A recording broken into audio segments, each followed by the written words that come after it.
Something that can be really challenging when you have MS or if you just have weakness in your legs is bending down to pick something up off of the ground or to put something down on the ground. So I'm going to show you two of my favorite techniques to do this.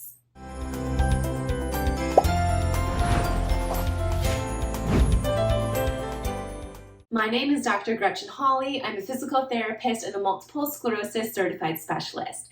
The first technique I want to show you is called a wide leg stance. So what you're going to do is stand with your feet as wide as you can apart while still feeling safe.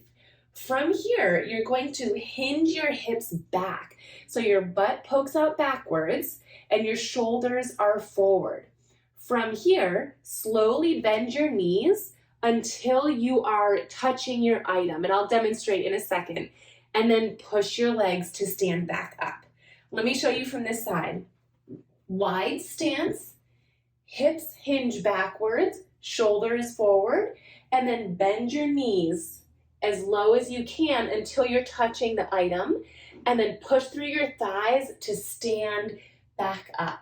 Now with this technique, if you do have something nearby, a piece of furniture, you can absolutely hold on to that to help with balance.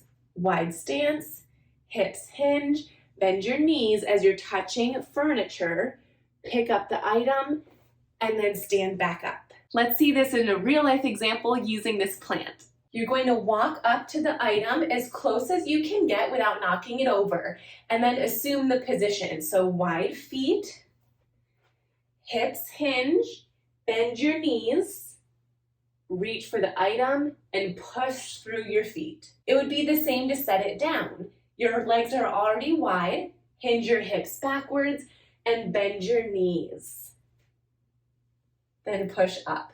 It's also important to note that while using this strategy to bend down and pick something up, you want to engage your core muscles. Otherwise, your low back muscles might overwork, and we all know that can be very uncomfortable. Strategy number 2 is to use a lunge position instead of a wide leg position. So let me show you what that looks like. You're going to put your stronger leg forward and your weaker leg in back.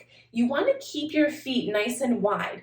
You're not in a tandem stance, so separate your feet, and then you're going to drop your back knee down towards the floor. Pick up the item, and then push through your thighs to stand back up. And again, if you're near furniture, absolutely use that for guidance, bending down, and you can hold for support, and then you can use it to help push you up when you're standing. So let's watch this in real life. You're going to want to get close to the item so that the item is about in line with the calf muscle of the front leg. Make sure your stance is nice and wide, and then the back knee drops towards the floor. Pick up the item and push through your feet to stand up. Similar to the wide leg strategy, when you're doing the lunge strategy, it's important to engage your abdominal muscles, again, so that we don't tweak our low back. Now you might be thinking, easier said than done. Those movements are really hard to do, and you're not wrong. They do require a good amount of core strength, as well as thigh strength, glute strength, calf strength, mobility, you name it. Which brings me to my next point, which is you should be practicing these movements as part of your exercise routine.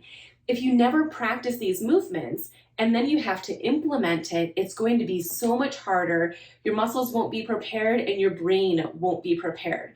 So make sure to pick one of these, if not both, and practice them throughout the day. If the wide leg stance feels better for you, then what you could do is practice doing squats in this position. Wide legs, hinge your hips, and then bend your knees and up. Hinge your hips, bend, and up. Hinge, bend, and up. You get the idea. You would do repetitions of the wide leg squat. Now, if you prefer the lunge position, again, pick your strong leg to come up front. Other leg is back and keep them wide. And you can practice this movement as an exercise. Now, for each of these strategies, you don't have to go that low. You could just lower about an inch and then come back up. An inch, and come back up. And that's still an effective form of an exercise. For the wide leg stance, it might look like this, down an inch and up. So don't worry if you can't go all the way down to the floor. You'll get there eventually, but for now, it's so important that you implement the exercise in some way. If you're a member of the Missing Link, we have a whole archive of how-to videos that show you in-depth demonstrations and explanations of movements like this. We have ones for how to get down to the floor and how to stand up from the floor, how to put something down and pick something up off of the floor, how to get into and out of your car, stair climbing, getting into and out of bed, you name it, it's all there. So if you're a member of the Missing Link, definitely sign into the program and check those out. If you're not a member of my online MS Wellness program but want more information, reach out to me at Gretchen@drgretchenholly.com or head over to my website, missinglink.com. That's MSING link.com. I hope to see you in my program soon.